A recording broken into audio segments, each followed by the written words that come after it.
அன்பு தமிழ் நெஞ்சங்களுக்கு வணக்கம்.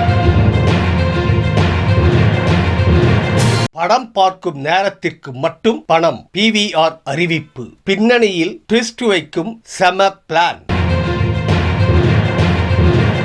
பிரபல திரையரங்க செயின் அமைப்பான PVR INOX திரைப்பட ரசிகர்களை ஆச்சரியப்படுத்தும் வகையில் புதிய கட்டண முறையை அறிமுகம் செய்ய உள்ளது. இந்த புதிய முறையின்படி திரைப்படத்தை எவ்வளவு நேரம் பார்க்கிறோமோ அந்த நேரத்திற்கு மட்டுமே கட்டணம் செலுத்த வேண்டும் என்கிறது. திரைப்பட அனுபவத்தை மாற்றியமைக்கும் புதிய முயற்சியாக இந்த திட்டத்தின் பெயர் ஃப்ளெக்ஸி ஷோ என கூறப்படுகிறது. இதன் மூலம் பார்வையாளர்கள் தாங்கள் பார்த்த நேரத்திற்கு மட்டும் கட்டணம் செலுத்தினால் போதும். ஃப்ளெக்ஸி ஷோ செயற்கை நுண்ணறிவு மூலம் இயங்கும் வீடியோ பகுப்பாய்வு அமைப்புடன் இணைக்கப்பட்ட திட்டமாகும். டிக்கெட் QR குறியீடு ஸ்கேன் செய்யப்பட்டவுடன் திரையரங்கில் உள்ள கேமராக்களுடன் அது இணைக்கப்படுகிறது. இந்த கேமராக்கள் 99% துல்லியம் கொண்டவை. இருக்கைகளில் இருக்கும் நபர்களை அவை ஸ்கேன் செய்துவிடும். எந்த இருக்கை காலியாக உள்ளது, எது நிரம்பியுள்ளது என்பதை துல்லியமாக கண்டறியும். ஃப்ளெக்ஸி ஷோ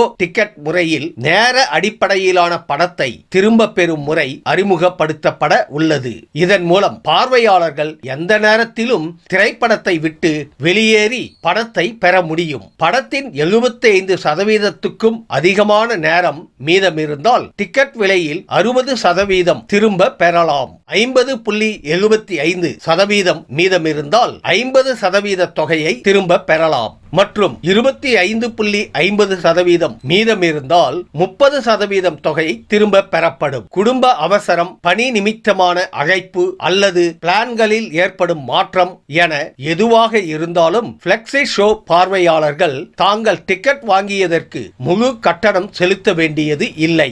இந்த முயற்சி டெல்லி மற்றும் குர்கானில் உள்ள 40 திரையரங்குகளில் சோதனை முறையில் தொடங்கப்பட்டுள்ளது. PVR INOXின் தலைமை நிர்வாக அதிகாரி ரெனால்ட் பல்லியர் இந்த முயற்சி குறித்து தனது மகிழ்ச்சியை வெளிப்படுத்தினார். ஃப்ளெக்ஸி ஷோ என்பது சினிமா அனுபவங்களை வழங்கும் விதத்தில் ஒரு திருப்பு முனை.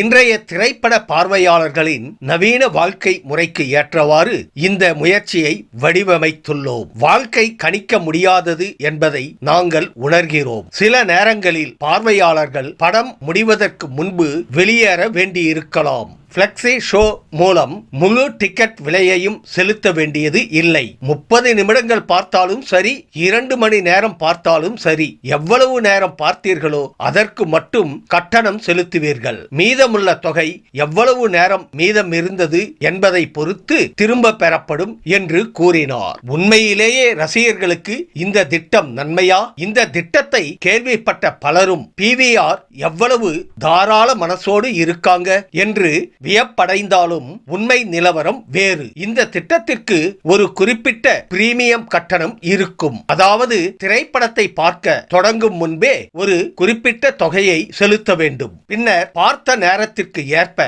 அந்த தொகையில் இருந்து ஒரு பகுதி திரும்ப கிடைக்கும். இது போன்ற ஒரு முறை சில ஆண்டுகளுக்கு முன் ட்ரெய்லர் பார்க்க ₹1 கட்டணம் வசூலித்ததிலிருந்து தொடங்கியது. இதற்கு காரணம் திரைப்பட துறையின் வருவாயில் பெரும் பகுதி கேண்டீன் மற்றும் பார்க்கிங் ஆகியவற்றிலிருந்து வருகிறது. அதாவது திரைப்படம் பிடித்தாலும் பிடிக்காவிட்டாலும் திரையரங்கிற்குள் நுழைந்தவர்கள் குறைந்தபட்சம் ₹200க்கு ஏதாவது வாங்கி விடுவார்கள். தின்பண்டங்களில்தான் திரையரங்குகள் கொள்ளை லாபம் பார்க்கின்றன. வருவாயின் பெரும் பகுதி இங்கிருந்தே வருகிறது. இந்த புதிய கட்டண முறையும் இதே போன்ற ஒரு வியாபார தந்திரமாகவே பார்க்கப்படுகிறது. அதாவது நேரடி கட்டண முறையை அறிமுகப்படுத்தி திரையரங்கிற்குள் நுழைந்தவர்களை அதிகமாக செலவு செய்ய வைக்கவே இந்த முயற்சி. பார்க்கிங்கும் பணம் போயிடும், ஸ்நாக்குக்கும் போயிடும். பிறகு கொஞ்ச பணத்தை திருப்பி தருவதில் பெரிய கஷ்டம் இருக்க போவதில்லை. அது மட்டுமல்ல,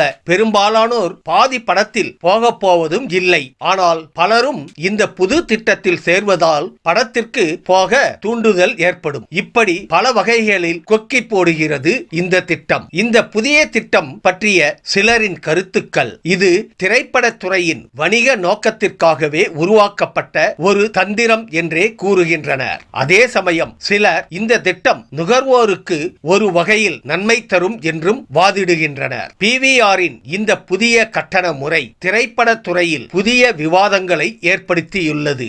இது நுகர்வோருக்கு உண்மையிலேயே நன்மை தருமா அல்லது இது வெறும் வியாபார தந்திரமா என்பதை நாம் பொறுத்திருந்துதான் பார்க்க வேண்டும்.